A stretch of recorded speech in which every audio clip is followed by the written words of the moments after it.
একটা জায়গা যেখানে আসলে খুবই সুনসান এবং নিরিবিলি। দেখেন সচরাচর মানুষজন খুব, টুরিস্টরা কমই আসে এদিকে।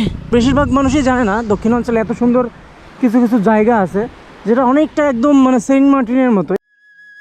বাংলাদেশের মানচিত্রে হয়তো কাওয়ারচরকে কেউই চিনে না। এটি এমন একটি দ্বীপ যেখানে বেঁচে থাকায় যেন বিশাল বড় একটা যুদ্ধ। প্রকৃতি কখনো মায়া দেখায়, কখনো বা মৃত্যুর হুমকি দেয়, আর সেই যুদ্ধের মাঝেই আশ্চর্যভাবে লুকিয়ে আছে এক টুকরো সৌন্দর্য। মানুষ যাকে ডাকে মিনি সুইজারল্যান্ড। আজ আমি যাচ্ছি সেই জায়গায় যেখানে প্রকৃতির রূপ আর মানুষের কষ্ট দুইটাই মিলে আপনাকে থামিয়ে দিবে। স্বাগতম বন্ধুরা, আমরা এই মুহূর্তে আছি কাওয়ারচর, যেটা কুয়াকাটা সমুদ্র সৈকতের খুবই কাছাকাছি অবস্থিত। আপনারা আবার দেখতে পাচ্ছেন আমার পিছনে অনেক বড় বন, আর সামনে আছে অনেক বড় সমুদ্র। কুয়াকাটার যে মেন যে সমুদ্র সৈকতটা, সেটা থেকে এই সমুদ্র সৈকতটা অনেক স্বচ্ছ, অনেক সুন্দর। আর এই দ্বীপে প্রচুর পরিমাণে জেলেদের বাস, আর সেই জেলেরা শুধু এই সমুদ্রে মাছ ধরে জীবনযাপন করে। এই সৌন্দর্য দেখতে দেখতে চলুন ঘুরে আসি কাওয়ারচরকে কেন্দ্র করে গড়ে ওঠা জনপদের ভেতর। এবং এখানেই নাকি পাওয়া যায় খুবই সুস্বাদু ইলিশ খিচুড়ি, যেটার মূল্য মাত্র 60 টাকা। এই অল্প মূল্যের ইলিশ খিচুড়ি কেন এত জনপ্রিয়, চলুন আমরা একটু টেস্ট করে আসি। 60 টাকায় এক পিস ইলিশ মাছ, সাথে একটু ভর্তা, আর সাথে হচ্ছে খিচুড়ি। ইলিশ খিচুড়ি ট্রাই করতেছি, আর ইলিশ খিচুড়ির সাথে একটু বাঁশপাতা মাছ আছে, ভর্তা, আর ইলিশ মাছ ভর্তা আছে। কেমন কেমন রিভিউ দেওয়া হচ্ছে, কেমন লাগতেছে খাইতে? মানে প্রচুর কাটা, ভর্তায় প্রচুর কাটা, মজা আছে। ইলিশ মাছটা খুব মজা। ভাই কেমন লাগে? ঠিক আছে। ইলিশ খিচুড়ির স্বাদ নেওয়ার পর চলুন আবার ঘুরে আসি কাওয়ারচরে, আর কাছ থেকে জেনে নেই এখানকার মানুষের জীবিকার বর্তমান বাস্তবতা। এই জাল হচ্ছে এখন কি হচ্ছে মূলত? ময়লা ময়লা এখন পরিষ্কার করতেছে না। কি মাছ পাওয়া যাচ্ছে মূলত বেশি? মূলত জাল হয়েছে ইলিশ মাছের, কিন্তু ধরেন বাজে পথ বিভিন্ন ধরনের মাছ পাওয়া যায়। লাডি মাছ, পোমা মাছ। 12 মাসের যদি 3 মাস বইয়ে থাকতে হয়, তাহলে কত কষ্টেতে চলতে হয়। জেলেদের তো সমস্যা, ওই অক্সিজেনটা একটু কষ্ট মষ্ট। আবার যাইয়ে যদি ওই সরকারি ভাবে যে রেশন দেয়, খাই গেলাই নেতার আপনার পর্যন্ত আর আসে না। জেলেরা আমাদের দেশের খাদ্য নিরাপত্তা অর্থনীতিতে সবচেয়ে বড় ভূমিকা পালন করে। সমুদ্রের ঢেউ, নদীর স্রোত, ঝড় তুফান সবকিছুর সাথে লড়াই করে তারা আমাদের জন্য মাছ তুলে আনে। কিন্তু ভাবলে অবাক লাগে, যাদের পরিশ্রমে লাখো মানুষের পেটে ভাত যায়, সেই জেলেদের জীবন আজ সবচেয়ে অনিশ্চিত। দিন রাত পরিশ্রম করেও তারা ভালো নেই। সব মিলিয়ে তাদের জীবনে কষ্টই যেন নিয়ম।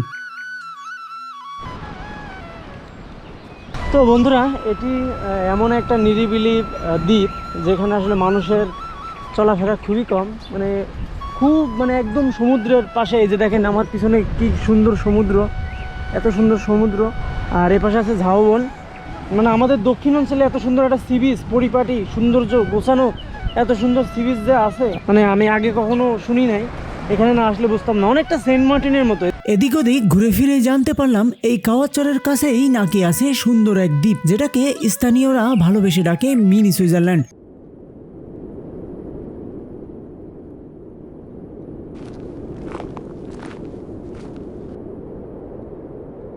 এখানে এসে আমার নিজেরও বিশ্বাস হচ্ছিল না, এটা কি আসলেই কুয়াকাটা। ভিড় আর শব্দ থেকে দূরে থাকতে চাইলে এই জায়গাটা একদম পারফেক্ট।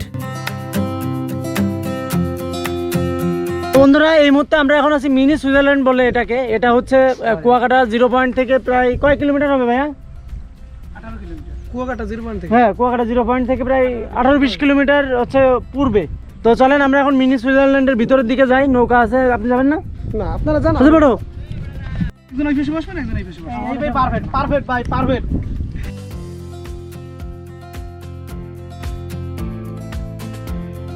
তো বন্ধুরা, আমরা এই মুহূর্তে মিনি সুইজারল্যান্ডের ভিতরে আছি। দেখেন এই যে খালের ভিতর দিয়ে ছোট্ট ক্যানেল বের হয়ে গেছে, আর এই ছোট্ট ক্যানেলের দুই পাশে দেখেন কি সুন্দর ঝাউবন। এই দেখেন এই পিছন দিয়ে।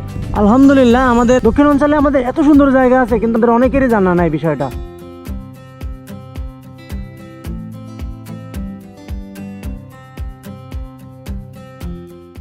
আমার নাম রবিউল ইসলাম বাসু। রুবেল ভাই, কতদিন যাবত এই নৌকা চালাচ্ছেন সুইজারল্যান্ডে? নৌকা চালাচ্ছি বেশি দিন না, আমার এই দোকান আছে, দোকানের সাথে নৌকা 2 মাস হলো জেলেরা মাছ ধরে। আর জোবাগন আসলে আপনার ওই সময় স্রোত বাইরে যায়, ওই সময় মাছ ধরা যায় না, তখন তারা এই কিনারে আইসা যেমন এই জাল ছেড়ে এগুলো সেলাই করে, নৌকা মেরামত করার প্রয়োজন হলে এগুলো মেরামত করে 4-5 দিন ঘাটে থাকে, একটু রেস্ট টেস্ট নিয়ে তারপরে আবার ডালিগঞ্জ আসলে তখন আবার মাছ ধরতে নামবে, তখন আবার 7-8 দিন আবার সাগরে থাকবে। হ্যাঁ, এরকমেরই চলে। এরা কি সবাই স্থানীয়, মানে হ্যাঁ, এই স্থানীয়, এই অঞ্চলেরই সবাই। এমনি মাছ টাছ ধরে এখন মানুষের জীবন যেমন কেমন চলছে বলেন তো? মাছ তবে ইলিশ মাছটা আগের মতন হয় না, অন্য অন্য মাছ যা আছে যে ডাডি, পোমা, চিংড়ি টিংড়ি এগুলো হয় ভালোই, কিন্তু ইলিশটা পর্যাপ্ত নাই আগের মতো। কারণ কি বলেন তো ইলিশ মাছ কমে যাওয়া? ইলিশ মাছটা মূলত ম্যাক্সিমাম ইলিশ মাছ কমার পিছনে সবচেয়ে বড় দায়ী হইলো আপনার নেট জাল আছে একটা, বাদা জাল। হ্যাঁ, ওই জালটা হলো ইলিশের বাচ্চাগুলো নিয়ে মেরে ফেলায়। মানে এটা পাতলে পরে হ্যাঁ, সব মাছ পড়ে যায় না? হ্যাঁ, ছোট বাচ্চাগুলো নিয়ে ওইটা হলো একদম গুড়ি ফাঁসের বেন্তি জাল বলে যেটা, ওইটার কারণে হলো মাছ দিন দিন কমতেছে। আছে নৌকায় নিয়ে ঘুরতেছি, কিন্তু সে নৌকার ভিতরে বসা ছিল, বসা অবস্থায় তার কিভাবে ধরে ব্যালেন্স হারাইয়া এই খালের মাঝে পড়ে গেছে, একদম ডুবে গেছে। না ভাই, হ্যাঁ, এরকম একটা ঘটনা কালকের আছে। আমরা এই মুহূর্তে মিনি সুইজারল্যান্ডের ভিতরে আছি। দেখেন এই যে খালের ভিতর দিয়ে ছোট্ট ক্যানেল বের হয়ে গেছে, আর এই ছোট্ট ক্যানেলের 2 পাশে দেখেন কি সুন্দর ঝাউবন, এই দেখেন এই পিছন দিয়ে ছোট্ট এই যে ক্যানেলের মাঝখান দিয়ে আমরা একটা নৌকা নিয়ে চলে যাচ্ছে, আর 2 পাশে দেখেন কি সুন্দর ঝাউবন। মিনি সুইজারল্যান্ডে পৌঁছে বুঝলাম সেখানে তেমন মানুষ থাকে না, চারিদিকে শুধু নীরবতা আর প্রকৃতির অপূর্ব রূপ। কিন্তু এই নীরবতার মাঝেই সময় যেন হঠাৎ করে পাল্টে গেল, জোয়ারের সময় এসে পড়েছে, আর একটু দেরি হলেই বাইক নিয়ে আর পার হওয়া যাবে না। তাই যতই ইচ্ছে করুক সেখানে আর বেশিক্ষণ থাকা গেল না, আমাদের দ্রুতই জায়গাটা ছেড়ে বের হয়ে আসতে জন্য হলো। বাইকটা নিয়ে ভাই হচ্ছে, আর একদিকে ওই গ্রামের ভিতর দিয়ে নাকি 2-4 কিলোমিটার ঘুরে আসতেছে, আর আমরা এই যে ভিতর দিয়ে এখন এই যে চলে যাব, এছাড়া আর উপায় নাই। এই দেখেন কতগুলো বাইক আসছে, এনারা আর পার হইতে পারবে না, আর যাইতে পারবে না। কি এই দেখেন ওই যে এই পর্যন্ত যে সবাই আটকে আছে, এর পার হয়ে পাশে আর কেউ যাইতে পারবে না বাইক নিয়ে আর কি। এই যে এই সি বিচে এখন মানে পার হওয়ার জন্য এই যে ছোটো ছোটো গাছ আছে, এই গাছগুলো এইভাবে পার হয়ে তারপরে যাওয়া লাগে আর কি। এই যে দেখেন কি সুন্দর জায়গা।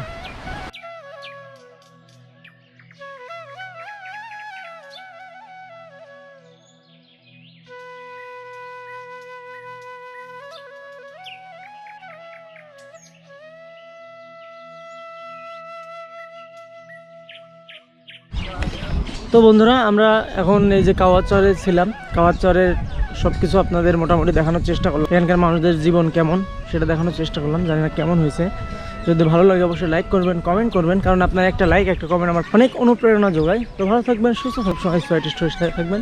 আল্লাহ হাফিজ।